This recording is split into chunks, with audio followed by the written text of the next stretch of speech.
Cruzando as Conversas.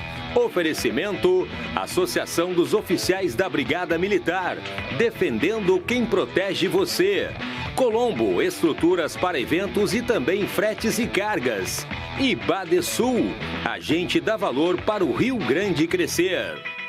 Muito boa noite a você que já está no Cruzando as Conversas na noite desta quinta-feira, quinta de feriado de Corpus Christi e com a temperatura voltando a ficar um pouquinho mais aceitável comparados aos dias anteriores, né? Vamos juntos. A partir de agora nós traremos os temas que impactam direto na vida da sociedade gaúcha. O oferecimento do programa, você sabe, e a gente sempre reforça com muito orgulho, é a Associação dos Oficiais da Brigada Militar, defendendo quem protege você.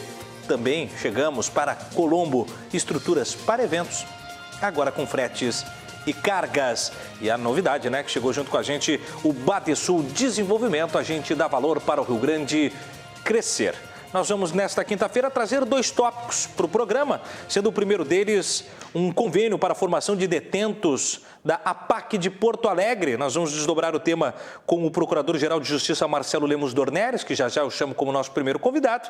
E na segunda parte nós vamos falar sobre vacina e controle da pandemia, trazendo o case de Serrana, no interior paulista, que aparentemente conseguiu resolver, drenar esse grande mal chamado coronavírus, né? Erradicar a doença por lá e fazer um comparativo aqui com as circunstâncias envolvendo o Rio Grande do Sul e especialmente Porto Alegre. Aí nós teremos o Leonardo Capitelli, que é prefeito de Serrana, também a Melanie Fontes Dutra, pesquisadora da Rede de Análise Covid-19, e o Cristiano Oliveira, professor de Economia da FURG. Você é nosso convidado para participar conosco, mandar o seu recado através das nossas plataformas de redes sociais. Encontre a RDC TV no YouTube, no Facebook, no Twitter e também no Instagram. Siga lá nas redes e o Cruzando as Conversas você confere não só nos canais 24 e 524 da Claro Net TV, como você também confere nas plataformas digitais ou por áudio no Spotify, você confere também nesta modalidade. Bom, eu vou estender meu muito boa noite já ao doutor Marcelo e agradecer a sua presença já,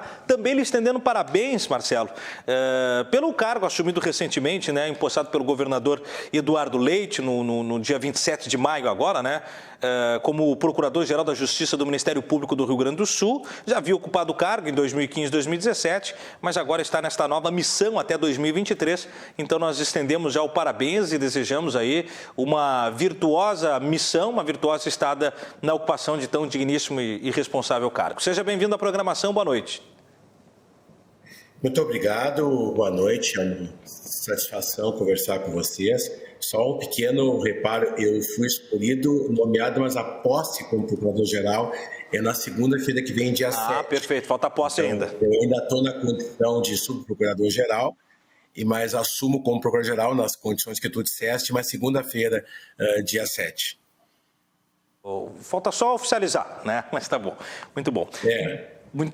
De qualquer maneira, parabéns. O Ministério Público, em parceria com os sistemas 5S, o Senai, o Sesc, o Senac e o Sebrae, ainda tendo a cooperação da Fiergs e do FEComércio, firmaram um convênio de cooperação técnica que prevê a disponibilização de capacitação, orientações, doação de alimentos, entre outras ações para a Associação de Proteção e Assistência aos Condenados, a APAC, e recuperados de Porto Alegre.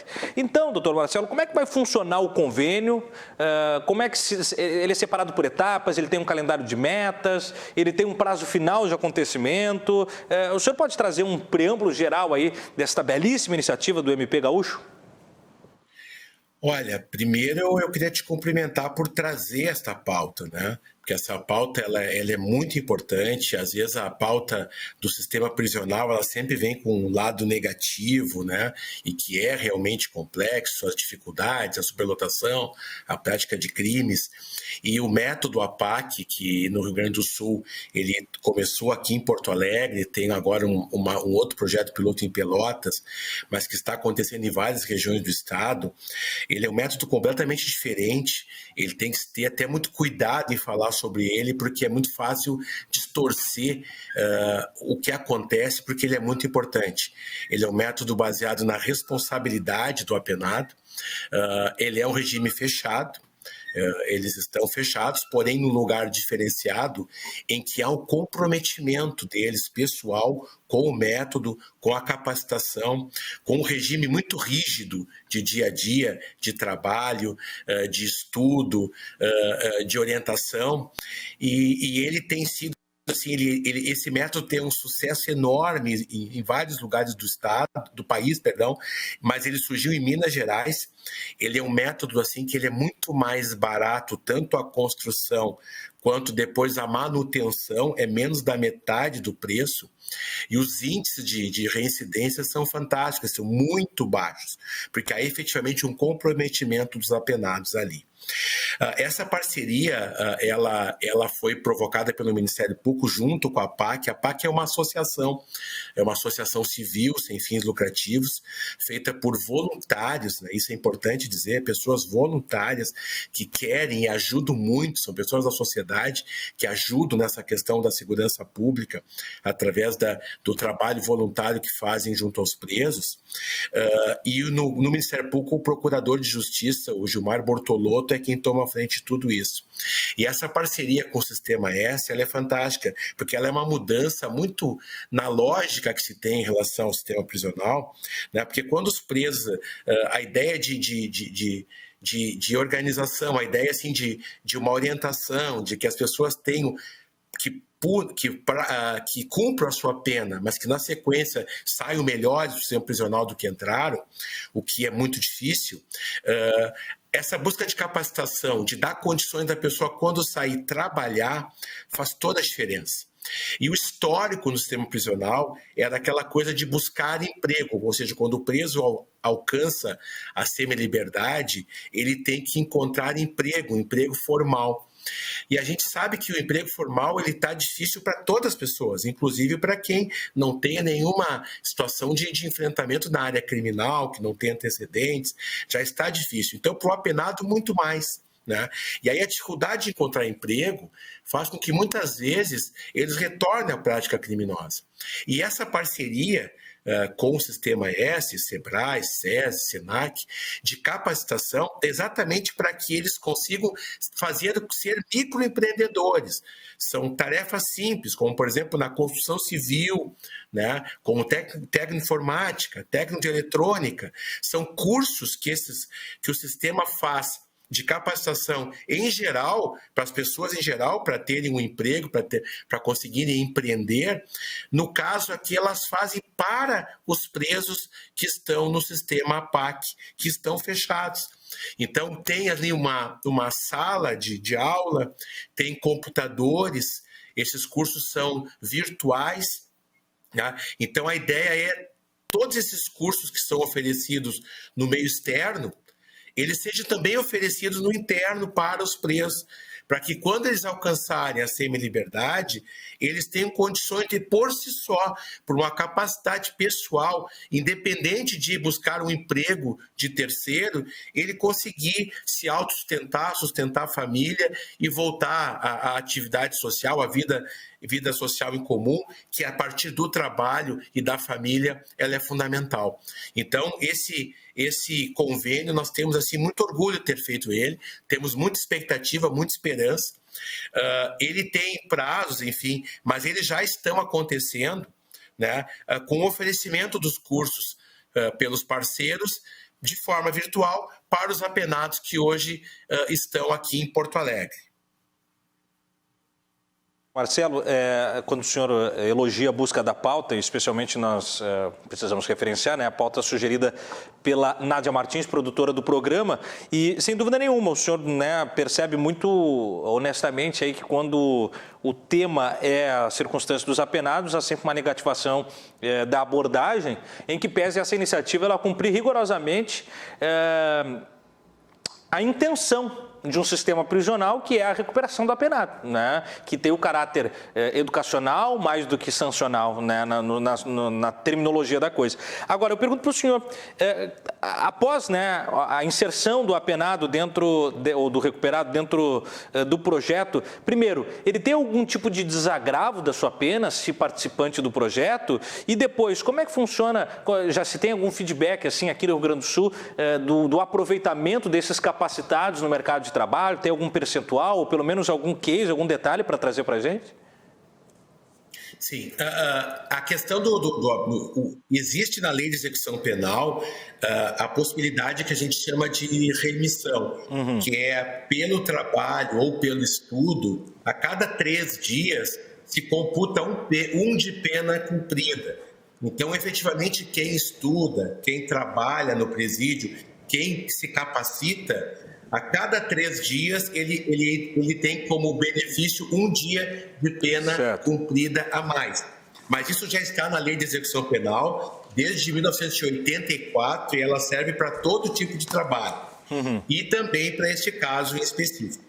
Nós ainda não temos a experiência da utilização da capacitação, porque o método é muito novo aqui no Rio Grande do Sul, então nenhum dos apenados que está no método APAC já teve tempo de alcançar a semi-liberdade. Então, infelizmente, nós ainda não temos isso. Entendi. Até porque, às vezes, até causa surpresa, as penas desses que estão no método APAC são penas elevadíssimas. Tem apenados com pena de mais de 100 anos. Então, eles vão demorar para alcançar a semi-liberdade. Claro. Então, a gente ainda não teve condições de aplicar no externo. Nenhum deles saiu. Mas a nossa expectativa é ainda o preparo, né, porque ainda é uma coisa que está acontecendo, está no início. E quando algum deles chegar, nós vamos ter, sim, o cuidado de acompanhar para ver efetivamente o resultado, porque o resultado é efetivamente a pessoa sair, encontrar uma solução de trabalho, mesmo com empreendedorismo individual, e se reinserir na sociedade. E o mais importante é, além de cumprimento e pagar a sua pena, ele não voltar à prática do crime. Mas como ainda é muito novo aqui no Rio Grande do Sul, nós infelizmente ainda não temos acontecendo fora a aplicação dessa parceria. Existe algum tipo de restrição no programa para o tipo de apenado? Enfim, alguém condenado por crimes hediondos, por exemplo, ele pode ser inserido ou ele é barrado? Tem algum tipo de restrição por crime? Não existe nenhum tipo de restrição. Nem por crime e nem pela pena. A ideia do método é não fazer exatamente esse tipo de diferenciação. A ideia, como é que tem ocorrido? O apenado, eles têm o conhecimento de como funciona, é muito rígido, então assim, não é fácil se adaptar. Em tese, assim, a grosso modo, é mais fácil para ele ficar no sistema atual do que vir para o método APAC, porque ali tem uma disciplina muito forte, acorda todos os dias 7 da manhã e tem programação até o final do dia, todos os dias. Então, eles têm que ter uma adaptação que realmente é difícil. Então, inclusive, se faz um período de adaptação, se faz entrevista com o pessoal da PAC, com o Procurador de Justiça, o Bortolotto, nosso colega, ele participa das entrevistas, ele tem uma experiência larga de mais de 20 anos trabalhando diretamente com presos, mas a ideia é não ter nenhum tipo de restrição. E é a adaptação e a aposta de que o método ele pode ser eficiente para todas as pessoas, não importa o crime que ela praticou, desde que ela se insira naquela metodologia que é bastante rígida. Então, não tem nenhum benefício, assim, é muito rígido, muito mais rígido do que está lá no sistema hoje, que eles ficam simplesmente aguardando passar o tempo. Né? Então, aqui tem muita exigência, é difícil se adaptar. Então, aquele que realmente se adapta, ele acaba se enquadrando e vivendo esse sistema de organização, de cumprimento de metas, de respeito, que é o que acaba, no final, resultando na não reincidência quando ele sai. Então, respondendo, não há nenhuma restrição, nenhum tipo de crime e nem na quantidade de pena impossibilita participar do método. Ele tem algum tipo de percentual de captação da massa carcerária já definido? Vocês conseguem atender quantos aprisionados, quantos detentos e recuperados? Ou ele não tem um limite de abordagem? Ele tem um limite porque ele é um lugar ainda pequeno, é um lugar separado, né?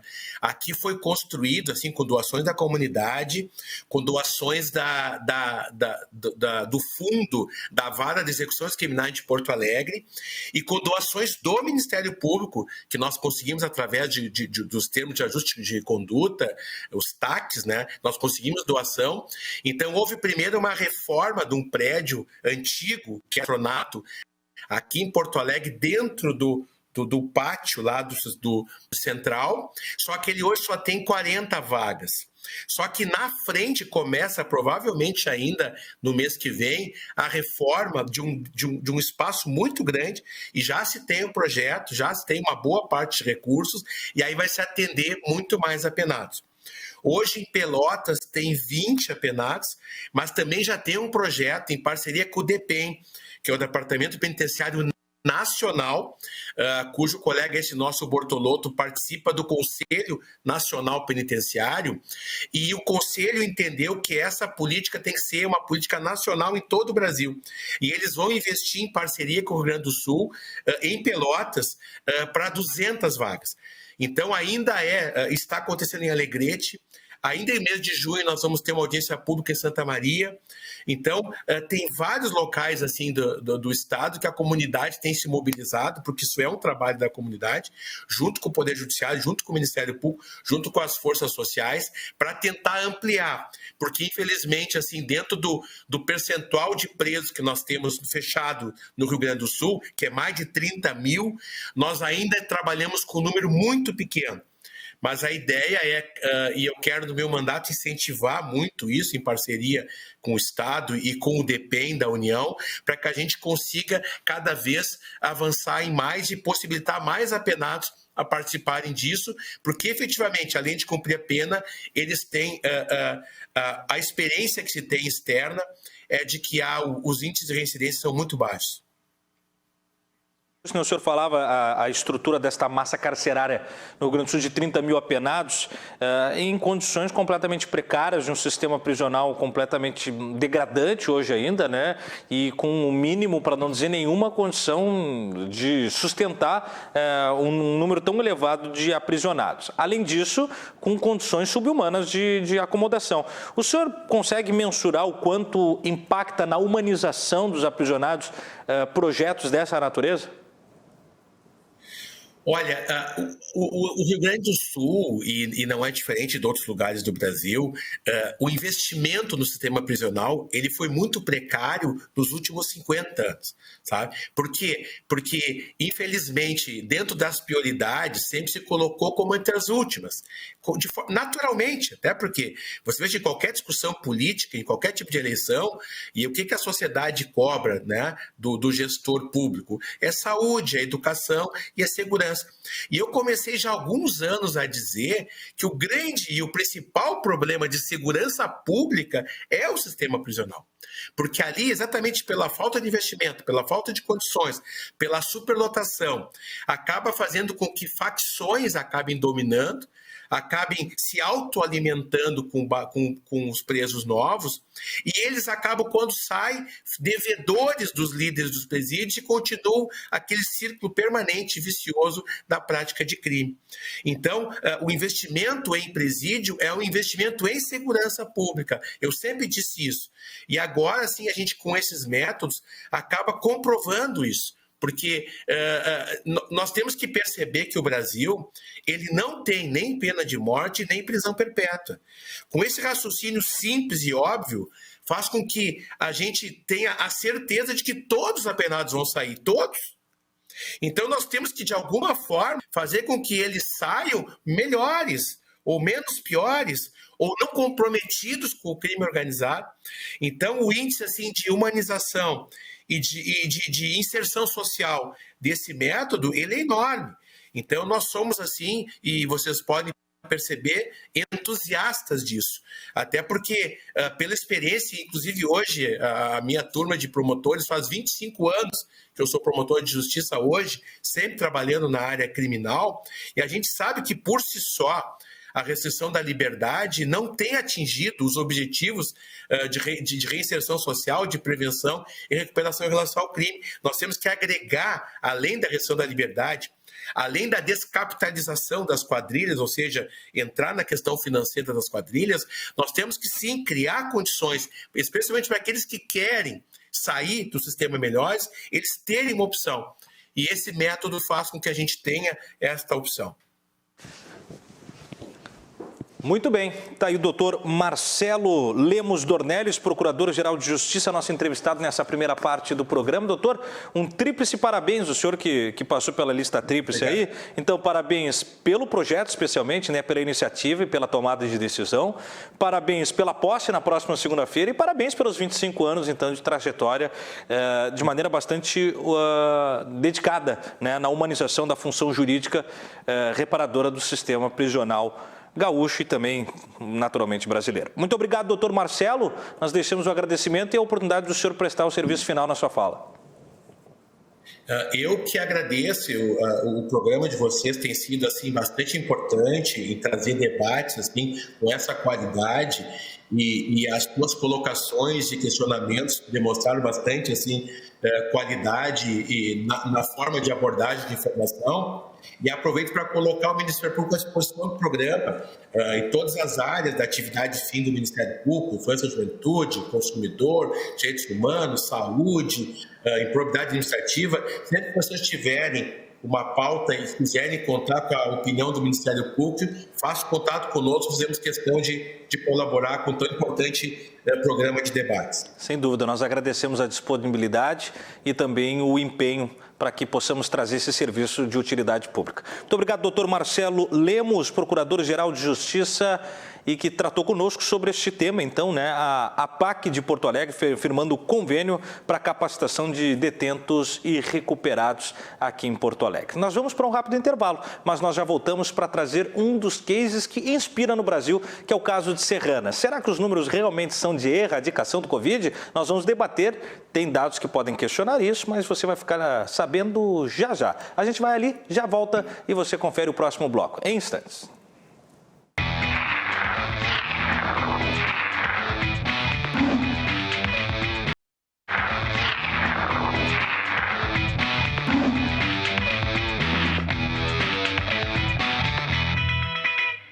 Muito bem, voltamos com o segundo bloco do Cruzando as Conversas para trazer mais um dos temas de relevância e de impacto para a sociedade gaúcha, sempre num oferecimento de Associação dos Oficiais da Brigada Militar, defendendo quem protege você. Também Colombo, estruturas para eventos, agora com fretes e cargas, e ainda, né, com o Badesul Desenvolvimento, o banco que faz o Rio Grande crescer. E aí, sempre lembrando também que você pode acessar o www.rdcshopping.com.br, corre lá e acesse, porque lá tem os melhores produtos para os melhores consumidores. Preço sempre baixo, qualidade garantida. Não perca, por exemplo, o combo da Magras com 4 sessões de termolipo e 4 drenagens corporais por apenas 6 parcelas de R$ 83,83. 6 de 83 com 83, um combo maravilhoso do Magras para você ficar em forma, né?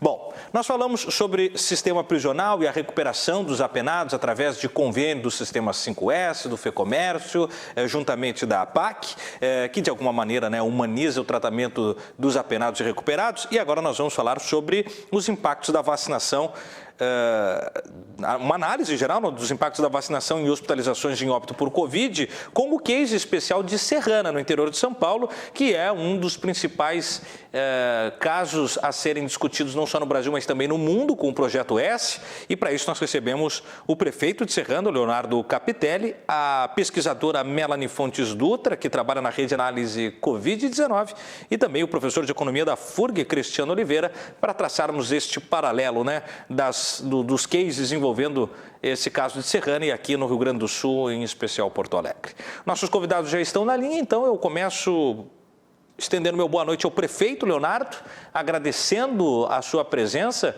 e já na sua fala inicial, prefeito, perguntando um pouco aí sobre esse caso de erradicação do Covid, se realmente confirmam as informações que a gente tem, se é bem assim mesmo, 95% de resolução com 75% da comunidade adulta de Serrana vacinada. Boa noite, seja bem-vindo, prefeito. Boa noite, é um prazer poder falar com vocês e poder dialogar sobre esse case bastante importante no momento, uma situação, uma maior pandemia do século, a maior crise sanitária que o mundo já viveu, e podemos, aqui em Serrana, ser sede de um projeto, de um estudo clínico único no mundo, que com certeza vai levar parâmetros para o enfrentamento da Covid-19, é bastante importante. Nós estamos muito orgulhosos aqui em Serrana de poder contribuir com a ciência num momento histórico como esse. Bom, muito obrigado pela sua participação e vamos desdobrar o tema, né? A pesquisadora Melanie também Fontes Dutra, né? Melanie, seja bem-vinda mais uma vez conosco e na sua fala inicial também perguntar aí a sua percepção sobre o case de Serrana e também, já nas primeiras falas iniciais, o seu entendimento de como é que nós andamos aqui nas bandas do sul do Brasil. Boa noite, Melanie. Boa noite, é um prazer estar aqui novamente com vocês. E venho acompanhando o caso de Serrana, estou acompanhando também o caso de Botucatu, com aquele estudo que a Fiocruz com a AstraZeneca está fazendo de efetividade também, e fico muito otimista em ver que a notícia dos primeiros dados foi bastante positiva. E no aguardo dos dados completos também, porque como pesquisadora eu gosto de olhar todos os dados brutos, certinhos, para poder também observar as metodologias empregadas e entender como é que a gente chegou nesse resultado. Mas, com certeza, não é um resultado que não seria esperado, por exemplo, né? A gente sabe que as vacinas, elas vêm há quase 2 séculos aí, salvando muitas vidas e evitando perdas no Brasil, não só na questão da varíola, mas de vários outros agentes infecciosos. Com a Covid, as vacinas estão se mostrando extremamente efetivas também e resolutivas junto das medidas mitigatórias de enfrentamento. Então, vejo os dados de Serrana com bastante otimismo e fico muito ansiosa na guarda dos dados também.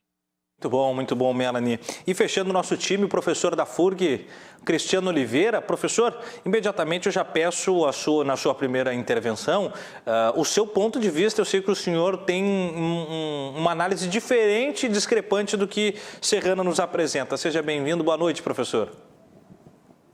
Boa noite, Thiago. Boa noite a todos os telespectadores. Boa noite, pessoal. É um pouco diferente. Mas, assim, é aquele ceticismo, né, de que quer o bem, né, quer tentar entender melhor as coisas, quer entender a metodologia, quer conhecer os dados e, principalmente, gerar uma informação correta para a população para que ela tome as melhores decisões. E também para o setor público, né, para gestores que tomem as melhores decisões. Me preocupa muito a questão da politização, né, do assunto, seja de vacinas, seja de medicamentos, né, porque ela, de certa forma, distorce a forma como a ciência costuma ser feita, né?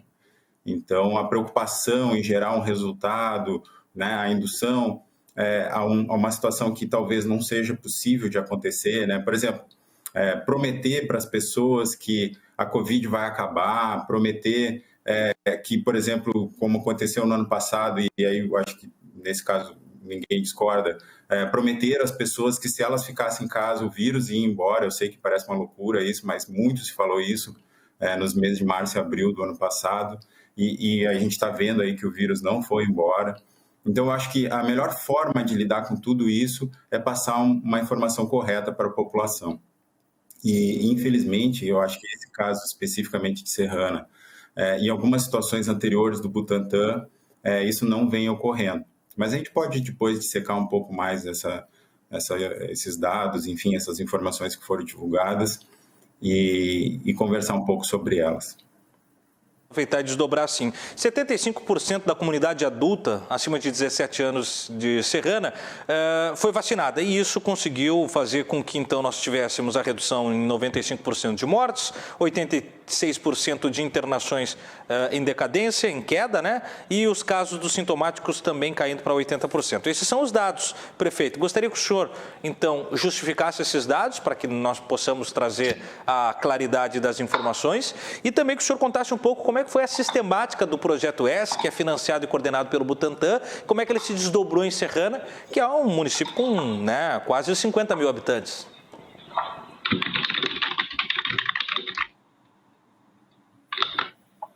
Nós não temos o áudio do prefeito?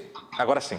O Projeto S ele começou no município dia 17 de fevereiro, né? Nós fizemos, lógico que em meados até de 2020, todo um preparo para esse projeto, a montagem dessa logística, e nós fizemos um censo domicílio a domicílio aqui em Serrana, justamente para poder ter essa base de dados fidedigna. Todo o município foi georreferenciado, domicílio a domicílio.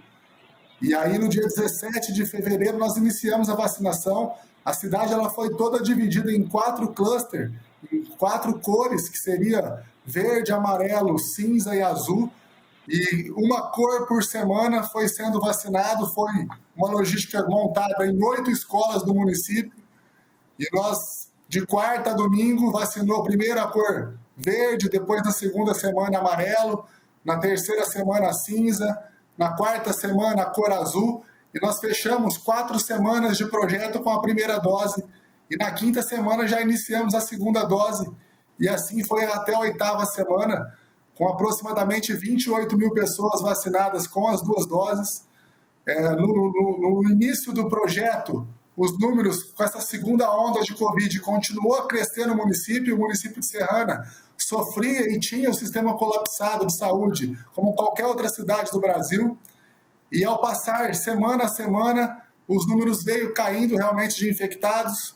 Ele começou a cair já quando terminamos a primeira dose, mas a curva ela foi um pouquinho mais acentuada quando nós tivemos a terceira semana da segunda dose, que dá mais ou menos aí uns 75% da população alvo vacinada com as 2 doses.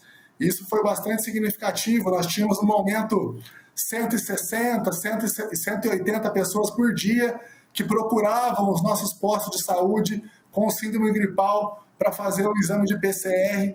E nós tínhamos naquele momento, chegamos a 50%, chegamos até 60% de positividade.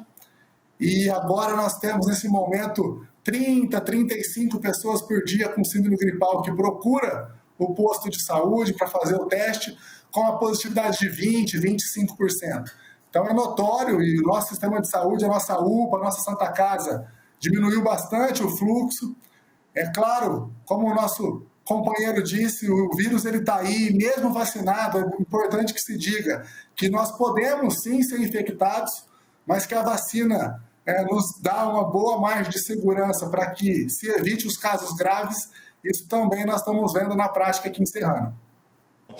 Dentro disso, dos casos dos 27.160 vacinados, Serrana teve 8 óbitos por Covid destes vacinados, sendo que 7 tinham só a primeira dose. Aí, Melanie, como bem ressaltou o prefeito agora, a vacina não é a garantia da não infecção, né? E nem resolveria a não chegada ao óbito. Mas eu pergunto o seguinte, são números bem interessantes, que abrasam qualquer outro case, especialmente que nós temos como realidade aqui do Rio Grande do Sul. Se o Brasil tivesse tomado essa dinâmica desses mapeamentos, nessa geolocalização, fazendo essa base de dados, usando essa estrutura para conseguir conduzir uma vacinação zoneada, chegando nessas dinâmicas de semana, separando os grupos, você acha que nós teríamos um controle maior? Tem como ter essa percepção, Melanie? Teríamos um controle ou até, quem sabe, a erradicação da doença?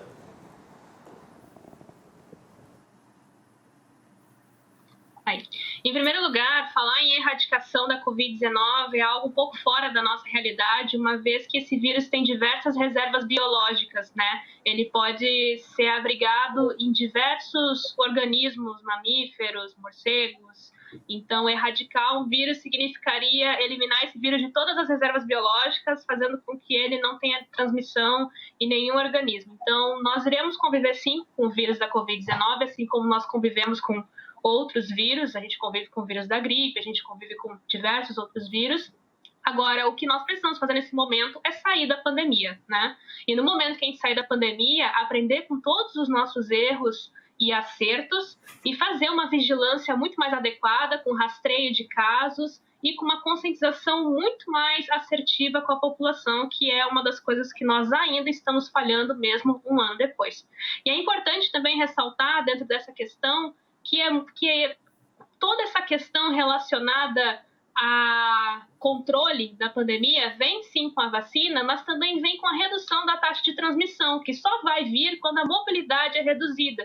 E isso segue uma lógica muito simples. Se eu tenho a pessoa infectada em uma grande mobilidade com pessoas ainda suscetíveis, a chance desses encontros é muito grande e a transmissão se dá. A gente vê no caso, por exemplo, de vários países em que houve uma redução da mobilidade efetiva, em que houve uma redução de casos. Para a gente poder ter o impacto da vacinação, nós precisamos atingir a cobertura vacinal. E para atingir essa cobertura vacinal, temos que vacinar um grande número de pessoas da população indicada. Nós temos um caminho até vacinar todas essas pessoas, especialmente aqui no Rio Grande do Sul, e para isso precisamos contar não só com as medidas de enfrentamento, como também com medidas mitigatórias para isso. Então, eu observo esses dados com otimismo, esses dados vão ao encontro do que estamos vendo no Chile, na Indonésia, além de fato de que outros estudos de efetividade com outras vacinas também estão apontando para isso, mas é aquela coisa, né? Gostaria muito de ver os dados para entender como a metodologia foi feita e como a gente chegou nesses resultados nesse período curto de tempo.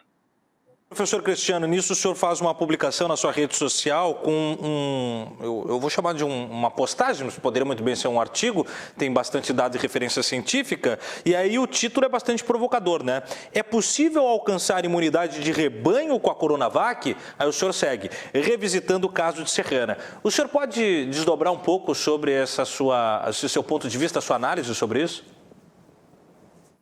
Tem vários aspectos sobre o caso de Serrana que eu acho que vale pontuar. E aí vou tentar não me alongar, tá? Se qualquer coisa tu me corta, eu posso continuar depois o raciocínio. O primeiro deles é que ainda é muito cedo para avaliar, tá? O encerramento da vacinação foi no dia 11 de abril, no grupo azul. Considerando os 14 dias para a eficácia maior da vacina, isso significa que a data, então, crítica é o dia 25 de abril, em que todo esse grupo já tinha tomado as 2 doses, enfim, já tinham sido completado, né, todo o processo. E se a gente for considerar o tempo, né, do processo, por exemplo, uma contaminar até desenvolver os sintomas, média de 5 dias, para que isso gere uma hospitalização, mais 10 dias, para que isso gere um óbito, mais 8 dias. A moral da história é que, em termos de óbitos e hospitalizações, a gente tem, no máximo, agora, uns 15 dias para avaliar. Então, se houve alguma redução, se houve algum impacto em hospitalizações e óbitos, foi nos últimos 15 dias. Qualquer coisa antes tem a ver com outras situações, né?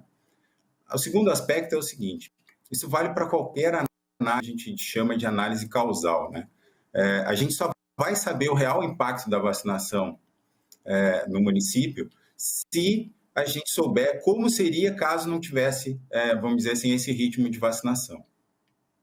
E aí, nesse aspecto é que eu fico bastante curioso qual foi a metodologia utilizada pelo Butantan, porque não há nenhuma referência ainda, enfim, óbvio que eu não vou apressar, eles têm o tempo deles, eles vão divulgar quando eles acharem melhor, mas é muito importante deixar claro qual foi o grupo de controle que foi utilizado para chegar a essa inferência. Eu acho muito difícil atingir esses resultados. Eu, por minha conta, eu fiz um estudo montando o que a gente chama de uma análise contrafactual, então eu tento estimar qual seria o número de casos lá em Serrana, caso não tivesse, né, ou seja, que Serrana tivesse acompanhado o ritmo de vacinação dos municípios vizinhos da região de Ribeirão Preto, né, eu peguei 21 municípios que têm menos de 100 mil habitantes e menos de 20% da população idosa.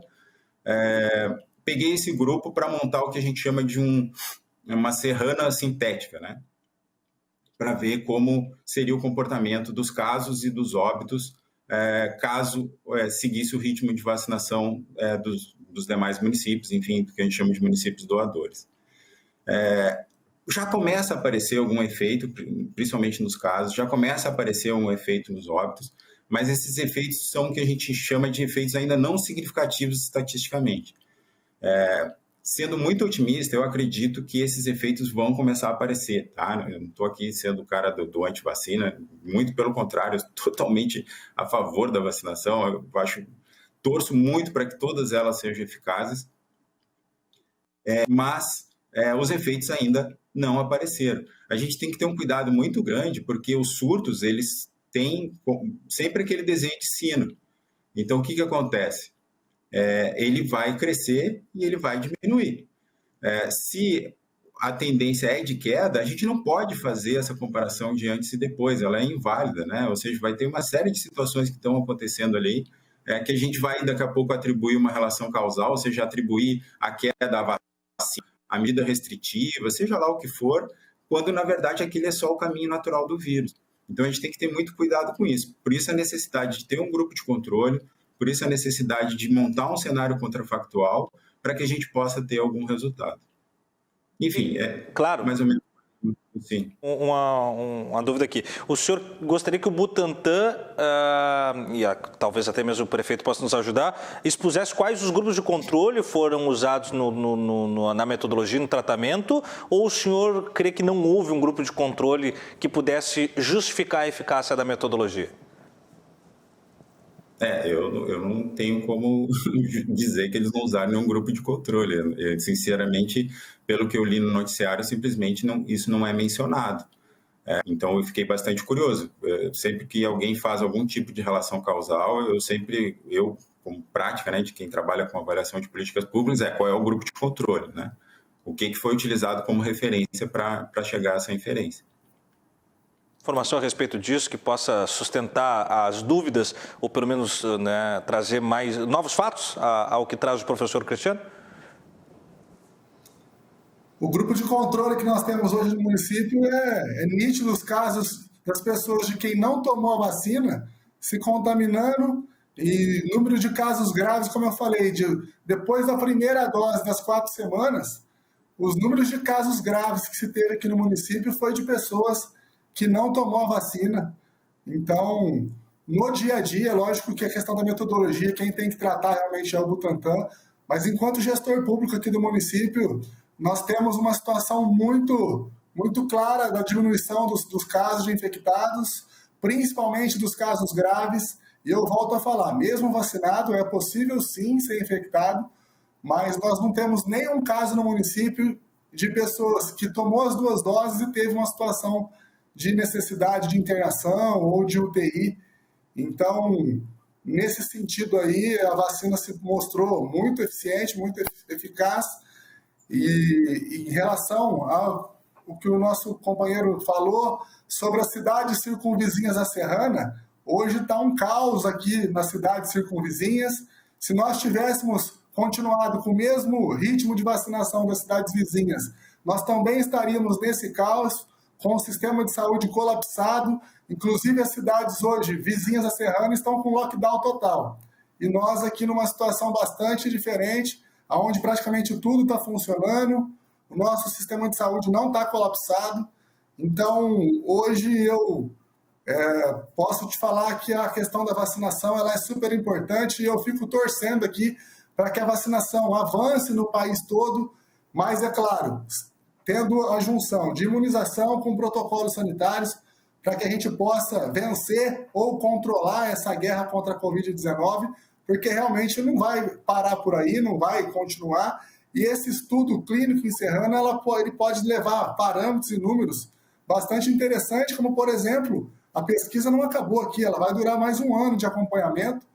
Se é necessário uma dose de reforço, se é necessário tomar uma dose todo ano, são números respostas que nós vamos ter com esse estudo clínico. Esses números que foi divulgado pelo Butantan são números preliminares e que eu tenho certeza que já levam uma esperança a todo o Brasil, a todo mundo, em relação a um controle da pandemia, não erradicação dela. Isso aí também eu acho que não é possível, mas é possível sim, com a imunização, se controlar e poder, junto com protocolos sanitários, nós temos aí uma retomada econômica, social e educacional, e isso com certeza é bem possível.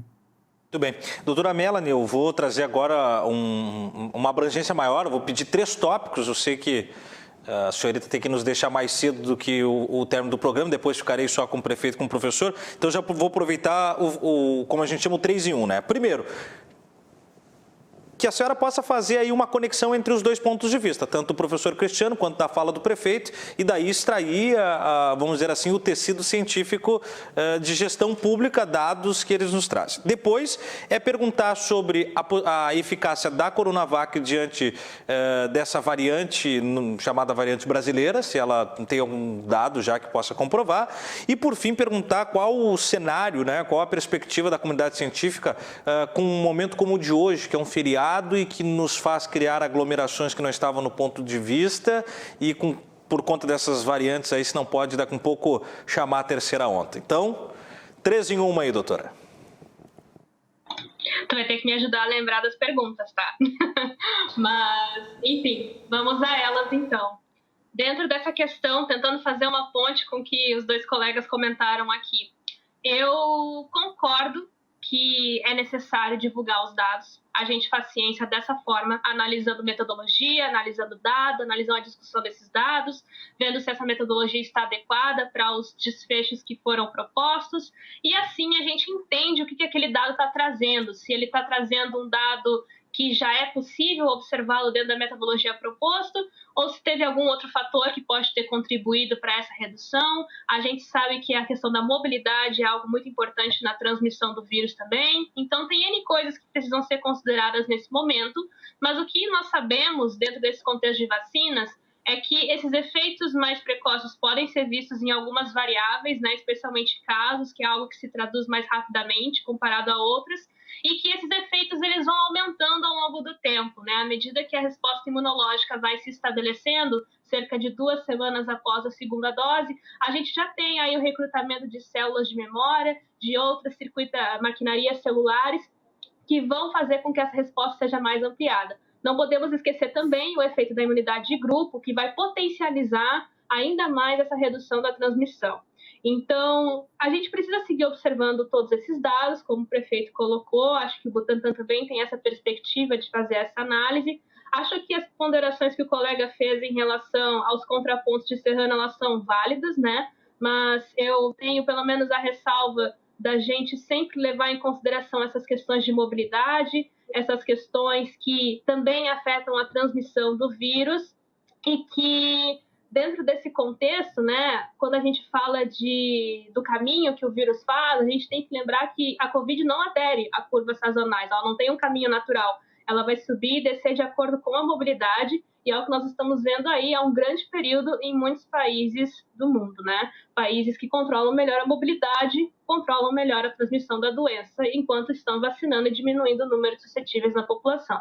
Lembrando, né, para o ouvinte, que quando eu falo de controle de mobilidade, eu não estou falando necessariamente do lockdown, né? O lockdown é uma medida que ajuda a controlar a mobilidade e ela deve ser aplicada em determinadas situações, né? Então, só para trazer isso à tona, né, de que eu estou me referindo a medidas assertivas de enfrentamento em momentos adequados. Então, isso é uma coisa que já é bem estabelecida, né? Todas as pessoas que estudam, trabalham com vírus e dinâmica de agentes infecciosos têm essa percepção de que os vetores têm um papel importante e que a imunização vem numa hora muito importante também para reduzir esses suscetíveis na população. Então, eu entendo os contrapontos que foram trazidos aqui, mas acho que antes da gente levá-los adiante é necessário esse esclarecimento, até para a gente não acabar trazendo uma percepção da população que pode acabar prejudicando a política pública da própria vacinação e da confiabilidade das vacinas que nós temos. Então, eu teria essa cautela e aguardaria os dados, como estou fazendo e meus outros colegas estão fazendo. Quanto à segunda pergunta, em relação à variante P1, a gama, com a nova classificação da OMS, a gente tem aí uma boa perspectiva de que, apesar de ela ter um escape imunológico importante, essa variante ainda está sendo abrangida pelos nossos imunizantes. A gente tem aí dados muito contundentes já de vacinas de RNA mensageiro, alguns dados muito importantes da vacina como a AstraZeneca. Nós já temos alguns dados também da vacina da Coronavac. Apesar desses dados serem preliminares, mostrando um impacto substancial na atividade de anticorpos neutralizantes, nós temos que lembrar que a resposta imunológica é muito mais abrangente que isso, e a resposta celular ajuda e muito a prevenir agravamentos e está conservada mesmo num cenário onde a gente tem variantes de escape imunológico. Então, nada hoje nos diz que as vacinas que temos aqui não irão nos proteger contra a P1. No entanto, a P1 é uma variante que tem um incremento de transmissibilidade, então nós precisamos controlar a transmissão para que ela não encontre um cenário onde ela possa usufruir de todo esse aumento de transmissibilidade que ela pode estar apresentando.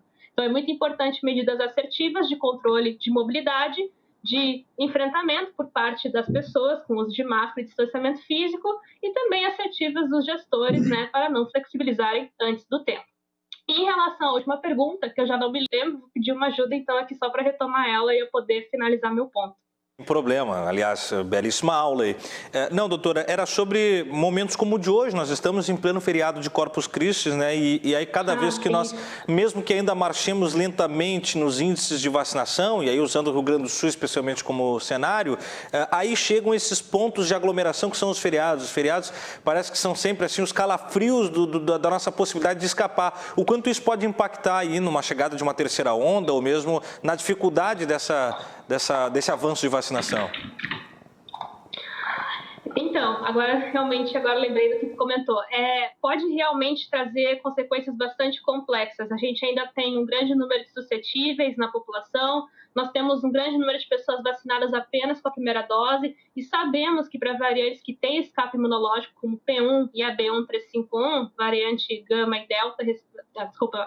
e beta, respectivamente, nós podemos, então, aí necessitar das 2 doses para ter proteção, né? Então, já foi observado que algumas vacinas, só uma dose, não vai conferir uma proteção completa para essas variantes que têm escape imunológico.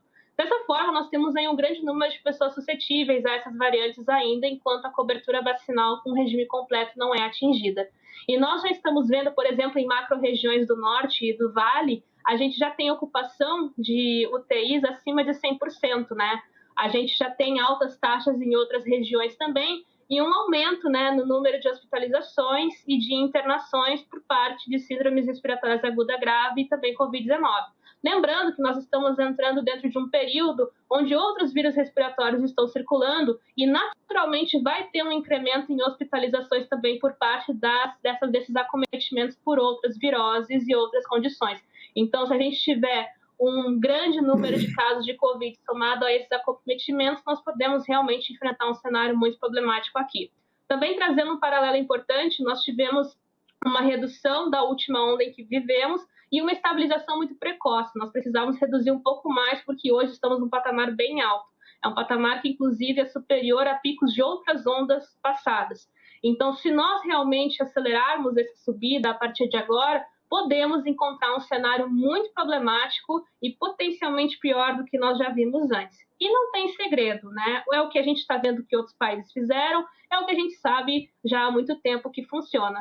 Para controlar a transmissão, temos que controlar os vetores. A gente faz isso com a dengue controlando o mosquito. Hoje nós somos os mosquitos da vez e precisamos controlar a nossa mobilidade, nós temos um papel muito importante dentro dessa questão da transmissão. Então, eu me volto agora para o público para que a gente ponha a mão na consciência, exerça a cidadania e entenda que não é o momento da gente simplesmente negar que a pandemia está acontecendo ou pausar ela para curtir o feriado, porque ela vai continuar acontecendo e as consequências disso vão ser vistas daqui a algumas semanas e realmente vão nos colocar num cenário ainda mais preocupante. Então, usem máscaras adequadas, como máscaras PFF2, que são muito importantes nesse momento para o cuidado e a proteção individual e coletiva da pandemia. Façam distanciamento físico e vacinem-se, voltem para a segunda dose, porque mais do que nunca ela é muito importante para combater as variantes que estão em maior prevalência aqui no país.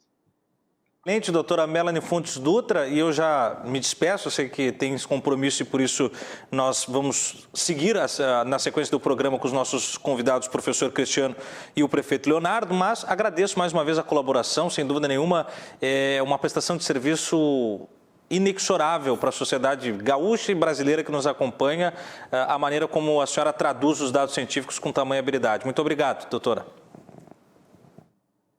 Eu que agradeço e fico sempre à disposição de vocês. Muito obrigada pelo espaço. Muito bem, né? Nós vamos para um rápido intervalo, voltamos na sequência, continuaremos falando sobre o caso de Serrana, né? Se realmente há este cenário que o prefeito nos apresenta no chamado Projeto S, financiado e aplicado pelo Butantan, e os questionamentos trazidos pelo professor de Economia da FURG, o Cristiano Oliveira. Você pode mandar os seus recados e a sua participação pelas redes sociais da RDC TV. Fique aí, a gente volta já.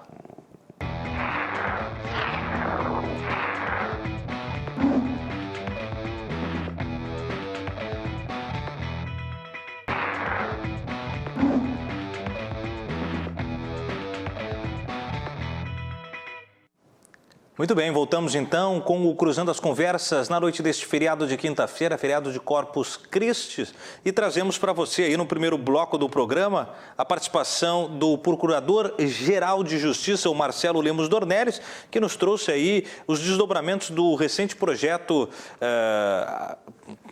colaborativo do programa 5S com a PAC de Porto Alegre, que firma um convênio de formação e capacitação de detentos. Agora nós falamos aí sobre o caso de Serrana, no interior paulista, e um quadro do Rio Grande do Sul, uma análise sobre os impactos da vacinação em hospitalizações e óbitos por Covid-19. Recebemos até agora a doutora Melanie Fontes Dutra, pesquisadora da Rede Análise de Covid-19, ainda o Leonardo Capitelli, prefeito de Serrana, e o Cristiano Oliveira, professor de Economia da FURG. Prefeito, algumas matérias jornalísticas dão conta, né, trazem dados de que Serrana se tornou uma grande menina dos olhos da região, inclusive para os setores de indústria e empresas, já vislumbrando ali, vamos dizer, uma mobilidade, palavra usada agora pela doutora Melanie, né, mas uma transição das suas unidades para Serrana, já que há um pouco mais de possibilidade de desempenho de atividades presenciais. Como é que está o quadro de Serrana efetivo nesse caso? Bom, em relação ao desenvolvimento econômico, faz parte também da nossa plataforma de governo, e nós temos aqui no município de Serrana uma política pública clara, bem transparente, objetiva. Nós temos uma lei de incentivo fiscal também, que visa realmente essa situação do desenvolvimento econômico, né, através da vinda de novos investimentos para o município, novas empresas, com o objetivo claro de gerar emprego, gerar renda, e também incremento de receita para o município, para que a gente possa, aumentando a nossa arrecadação, também elevar o nível de serviço público prestado. E esse é o grande objetivo nessa retomada agora. Primeiro, claro, cuidar da saúde pública e, em controlando a pandemia, uma retomada consciente, planejada, com protocolos sanitários, para que a gente, como eu falei no início, casando vacinação, imunização e protocolo sanitário, a gente possa aqui em Serrana não ser apenas a cidade da vacinação em massa, mas também a cidade da retomada consciente da parte da economia, da parte social e educacional também, que nós já retomamos aqui no município com 35% de alunos presenciais. Professor Cristiano, o senhor tem 2 materiais gráficos, né, sobre a razão de internações e a razão de óbitos. A gente pode botar na tela, pedir que o senhor desdobre. Mas antes dos gráficos, gostaria que o senhor fizesse só um desdobramento a respeito de uma fala que foi na sua primeira intervenção sobre o risco da promessa, né, o risco da promessa que um dado científico não completo pode passar. No caso, o senhor crê que pode se avocar, não necessariamente no caso de Serrana e do prefeito, mas se avocar para elementos resolvedores, né, de políticas públicas da Covid, mas ainda que parciais, pode se avocar isso como uma narrativa retórica que pleiteia cargos públicos nas próximas eleições? O senhor imagina dessa maneira, professor? Sinceramente, eu nunca pensei em prisma, né? Mas sim, óbvio que é o uso da própria pandemia, dos resultados dela, né? A estratégia clara hoje é atribuir as mortes a todos, né, o seu inimigo político e todas as vidas salvas a si próprio, né? Então todos os políticos têm adotado essa estratégia. Mas assim, é uma preocupação, porque o que acontece? Por exemplo, no caso da Coronavac, né? Foi anunciado lá em janeiro que havia 100% de eficácia com relação aos casos graves, né, os casos que geravam hospitalizações. No entanto, a amostra deles, né, de pessoas não vacinadas, apenas 7 pessoas tinham sido internadas em razão da Covid-19. Isso gerou um resultado que na estatística a gente chama de não significativo, ou seja, não dá para afirmar que havia uma diferença entre os casos graves dos vacinados e dos não vacinados. É bem provável que sim, mas isso é uma questão da amostra e tal, mas não podia se dizer naquele momento. E aí, quando você diz que tem 100% de eficácia, você não está falando a verdade com a população. E aí, o que acontece? Primeiro, nenhuma vacina é 100% eficaz, né? Nenhuma. Tem um percentual altíssimo, não chega nem perto, né? Mais de 90%, mas não é 100%. Ou seja, isso só acaba fomentando, né, aqueles movimentos anti-vacina, porque no primeiro óbito de alguém vacinado, ele diz, viu, eu sabia que a vacina não funcionava. Então, eu acredito que esse tipo de comunicação, que tem um interesse talvez político por trás, só gera prejuízo para a população, né? Ou seja, por quê? Justamente por aquilo que a Melanie falou, ou seja, a vacinação ela tem um efeito de externalidade. Quanto mais pessoas estiverem vacinadas, melhor é para todo mundo. Se a gente fica fomentando esses movimentos anti-vacina, todos perdem. Então, não é uma boa estratégia. E eu acredito que o caso de Serrana é parecido com esse, porque esses percentuais que estão sendo apresentados, eles são um pouco realistas. Eu acho muito difícil, com a eficácia que a vacina apresentou, a gente chegar nesses resultados. Tomara que sim, eu obviamente torço para que sim, mas tem questões da matemática que você não tem como, vamos dizer assim, ultrapassar, né? Então, por exemplo, para que efetivamente a gente consiga atingir, né, o que a gente chama uma imunidade de rebanho e o vírus fosse, de certa forma, extinto, né? Por N razões não vai ser extinto em Serrana, mas você teria um controle total da pandemia no município, você teria... depende de duas coisas, da taxa de reprodução do vírus e depende da eficácia da vacina. Então, por exemplo, para que o vírus realmente acabe desaparecendo e a gente alcance o que a gente chama de imunidade de rebanho, a conta é 1 menos 1 sobre essa taxa de reprodução. Então, por exemplo, se o vírus tem uma taxa de reprodução 2, 1 sobre 2 dá 0,5, 1 menos 0,5 dá 0,5. Então, eu teria que vacinar 50% da população a uma taxa de 2%, com uma vacina de 100% de eficácia. Se a vacina tem 50% de eficácia, eu tenho que multiplicar, então, por 1 dividido pela eficácia da vacina, ou seja, eu tenho que multiplicar por 2. Eu teria que vacinar 100% da população a uma taxa de 2 de propagação do vírus. Moral da história, a única forma de a Coronavac, por exemplo, gerar imunidade de rebanho é se ela tiver ou uma eficácia acima de 50%, ou a taxa de reprodução do vírus ser menor do que 2.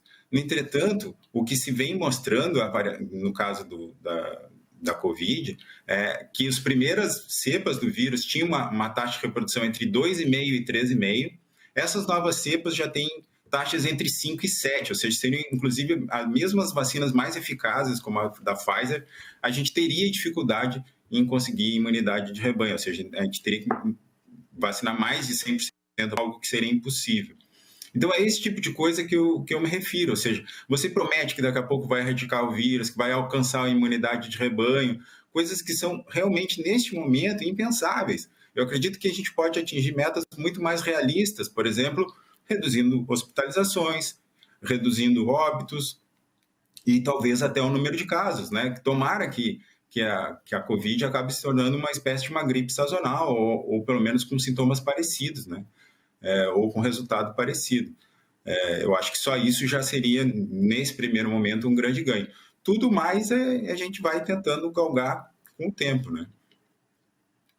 Que, conforme na fala do professor Cristiano, o senhor teme que o tiro possa sair pela culatra, que a eficácia apresentada em Serrana, mediante qualquer tipo de fissura nos dados, né, com algum índice de contaminação que fuja desses elevados índices positivos ou algum número de óbitos possa vir a tornear essa realidade atual, que isso possa sair pela culatra e de repente, realmente os dados serem questionados pela comunidade de maneira geral e esvaziar o cientificismo que o Butantan e o senhor promovem através do Projeto S?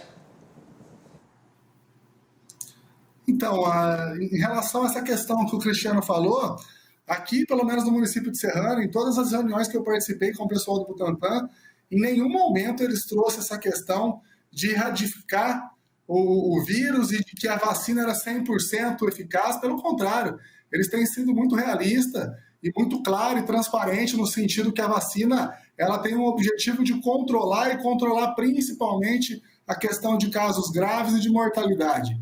E aqui no município, os próprios números da vacina mostram que ela não tem a capacidade de segurar essa questão 100%, mas sim, de como o próprio Cristiano falou aí, de reduzir a taxa de mortalidade, como reduziu, de reduzir a taxa de hospitalização, de UTI também, como reduziu em 86%.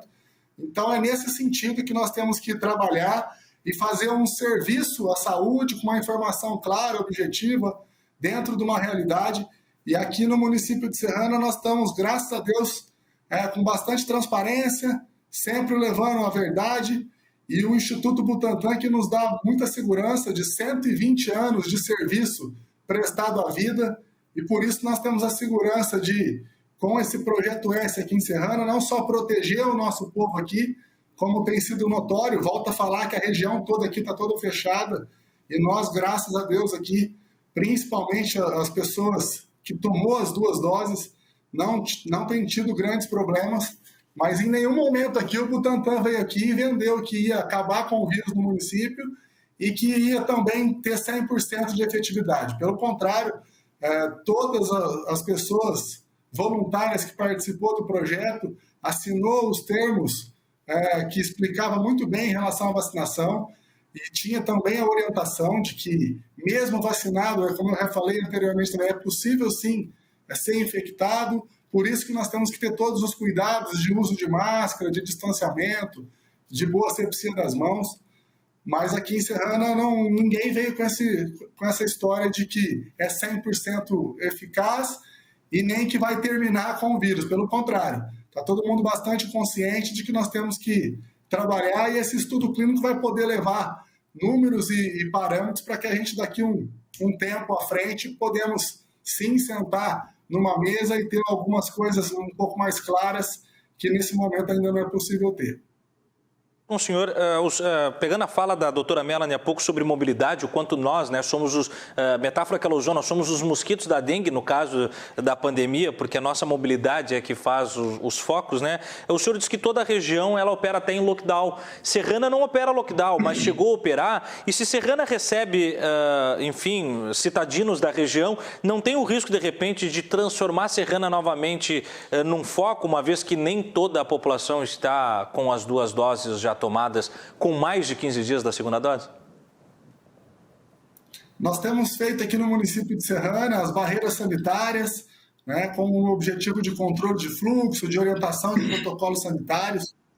E com certeza que se a situação da região tivesse da mesma maneira como que está em Serrana, seria muito melhor. Por isso que a gente torce aqui para que a vacinação avance em todo o Brasil e que num futuro bem próximo aí a gente possa controlar a pandemia. Terminar eu acho bastante difícil, mas que a gente possa controlar e, como o próprio Cristiano falou, que vire uma situação sazonal ao qual a gente, com a vacina anualmente, ou vamos aguardar para ver o que os números vão nos mostrar dentro da necessidade, nós possamos fazer a volta à normalidade aí. E eu tenho certeza que a população brasileira e mundial está muito ansiosa e esperançosa por esse momento. Vamos, professor Cristiano, agora traduzir em imagem e texto, para ilustrar a sua fala, os gráficos, então, que o senhor trouxe para a gente sobre as razões de internações com as razões de óbitos. Então, pedi para a produção botar na tela os gráficos do professor Cristiano e aí, com o material audiovisual, nós vamos ilustrar um pouco mais o eixo do nosso debate. Professor, a palavra é sua, o gráfico está na tela. Então, especificamente no Rio Grande do Sul, a gente não tem informação de quem foi e de quem não foi vacinado. Mas o que a gente tem é mais ou menos uma ideia dos grupos que foram, pelo menos dos grupos etários. Então, o que eu foi montar a razão de internações de pessoas com mais de 70 anos com as demais faixas etárias. E fiz isso para internações e fiz isso para óbitos, considerando que, pelo menos até o fim de março, praticamente todas as pessoas com mais de 70 anos tinham tomado a primeira dose e, no caso, a segunda dose já se encerrando agora no fim de abril, né? Então, a gente tem mais ou menos, sei lá, 1 mês, 2 meses aí de grupos vacinados, pelo menos com a primeira dose.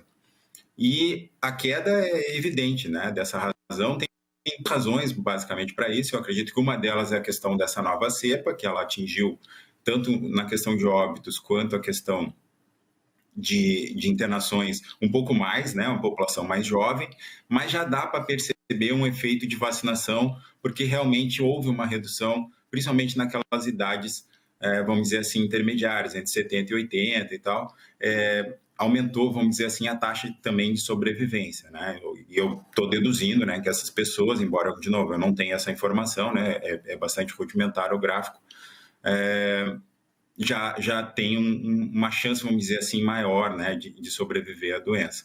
Que é basicamente esse o objetivo, né, da vacina, ou seja, ele cria uma espécie de um escudo, né, mas ele não te torna, né, a vacina não vai tornar ninguém um super-homem, não vai tornar ninguém invencível ou totalmente imune ao vírus, né?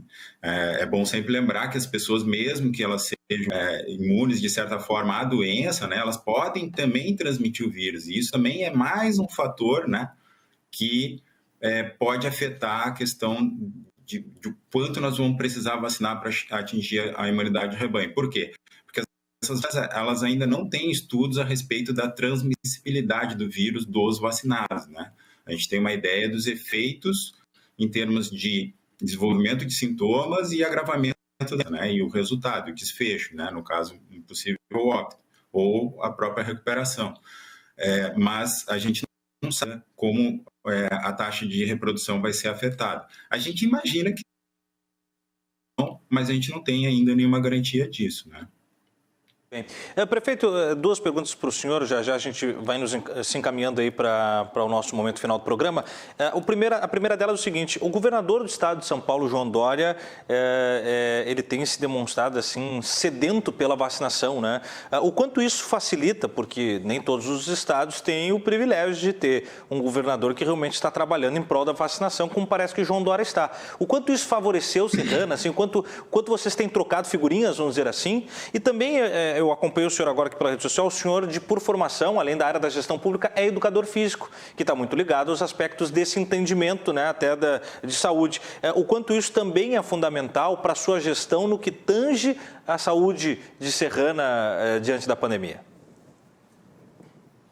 Bom, em relação à pergunta do governador, não tenha dúvida, nessa parte eu não quero nem entrar em assunto, em aspecto de ideologia política, nem de política nacional, nem do Estado, mas sem dúvida nenhuma que aqui no Estado de São Paulo a vacinação está mais adiantada do que no restante do país, e esse trabalho que ele fez junto com o Butantan, e principalmente aqui em Serrana em relação ao Projeto S, nós temos muito a agradecer, sem dúvida nenhuma, porque senão nós estávamos da mesma maneira com que outras cidades circunvizinhas aqui estão, com a vacinação bastante atrasada.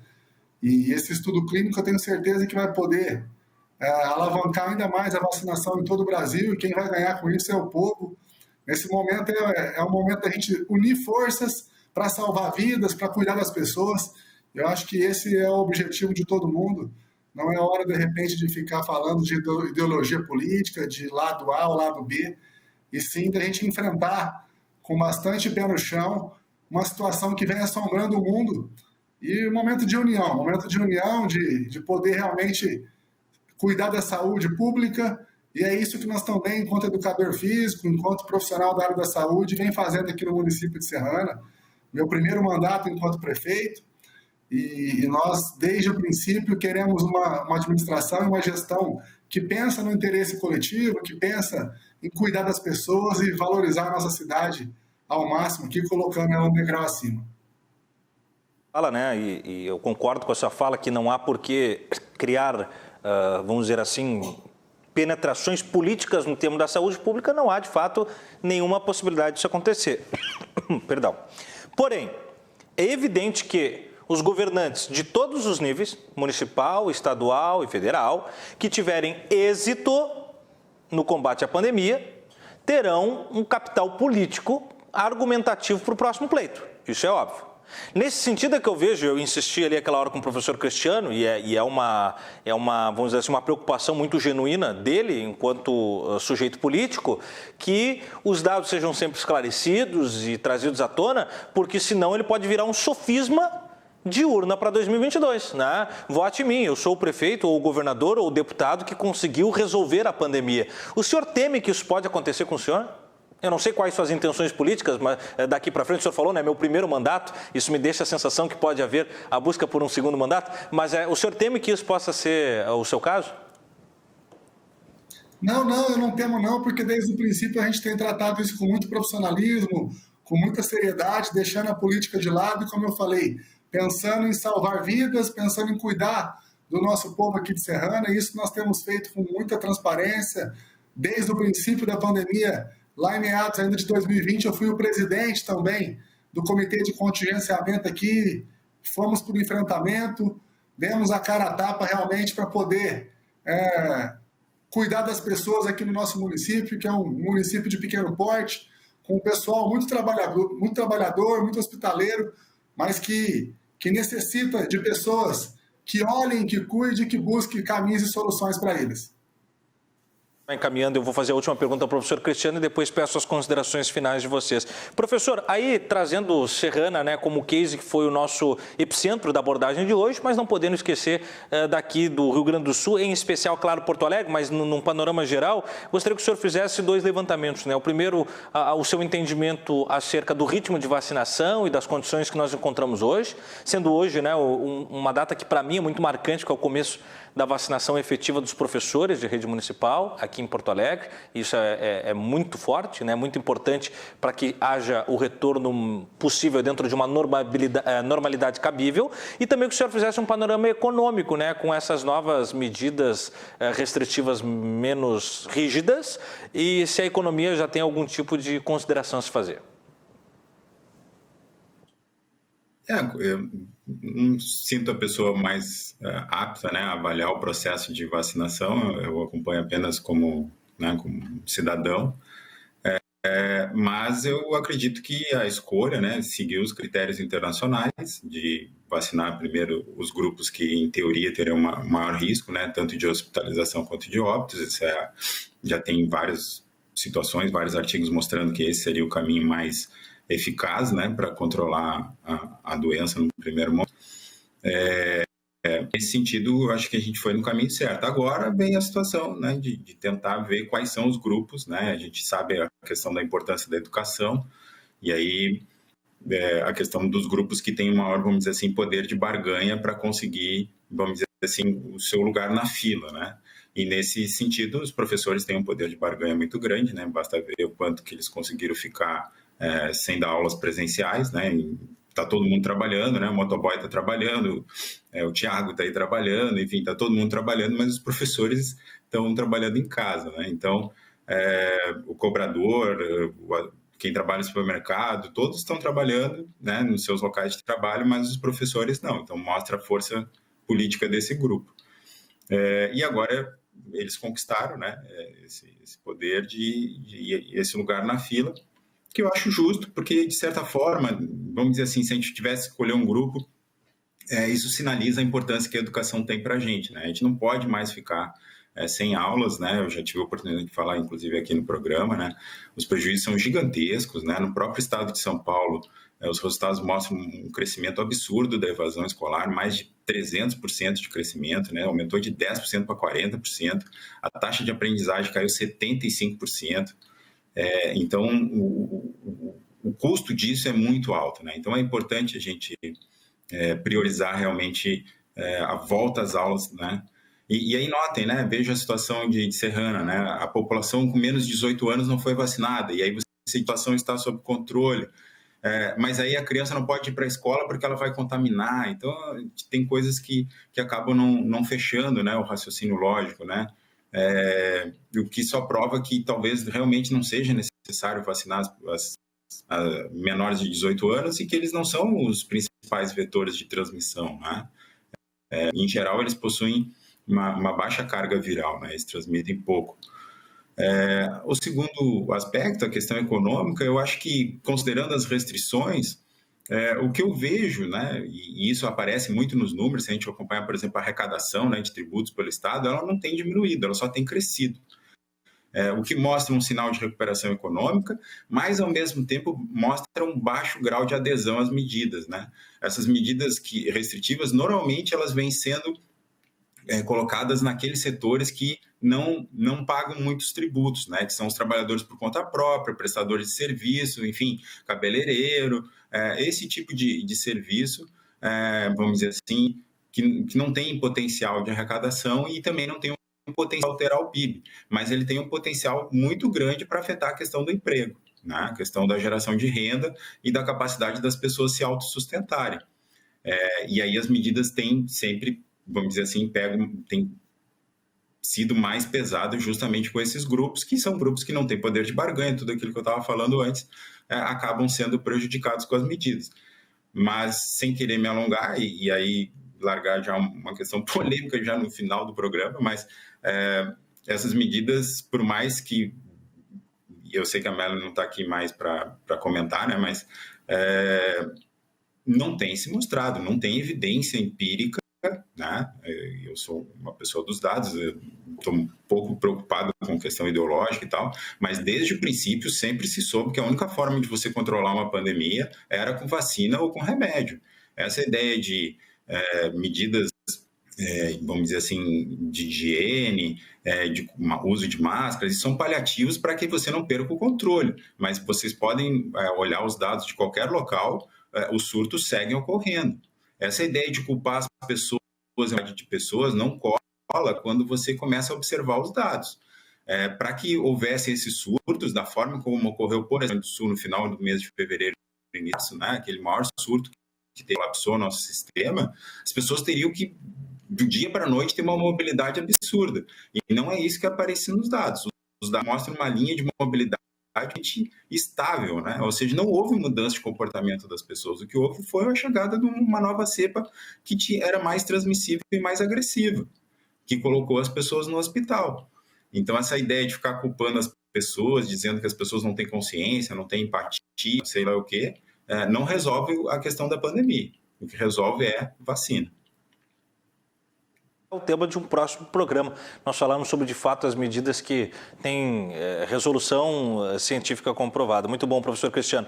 Prefeito Leonardo Caressato Capitelli, prefeito de Serrana, parabenizo o senhor pela sua gestão, independente dos questionamentos e tudo. Uma coisa é evidente, o senhor está engajado a combater esse inimigo invisível, que é o inimigo de todos nós. E é o que eu espero, o mínimo de um gestor público que honre o cargo ao qual lhe foi confiado. O senhor parece estar dedicado a isso com todas as forças possíveis. Então, parabéns, muito obrigado em nos atender e estamos sempre à sua disposição. Prefeito.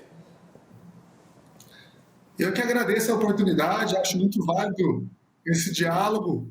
Queria agradecer também ao Cristiano, parabenizar por todo o trabalho e dizer que nós estamos à disposição aqui em Serrana também para outros questionamentos, para uma visita também, para conhecer de perto aqui toda a sistemática no município.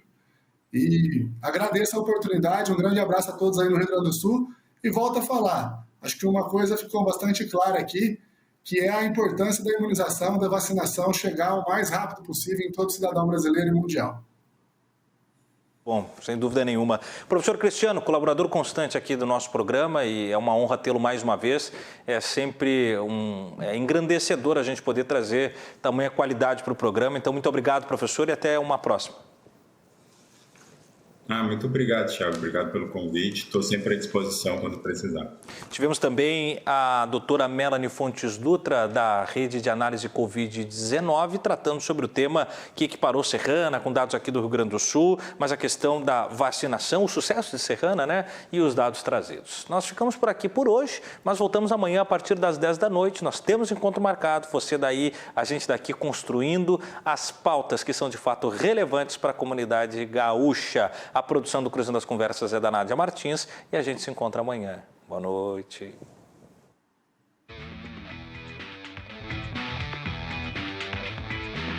Cruzando as Conversas. Oferecimento: Associação dos Oficiais da Brigada Militar. Defendendo quem protege você. Colombo, estruturas para eventos e também fretes e cargas. E Badesul, a gente dá valor para o Rio Grande crescer.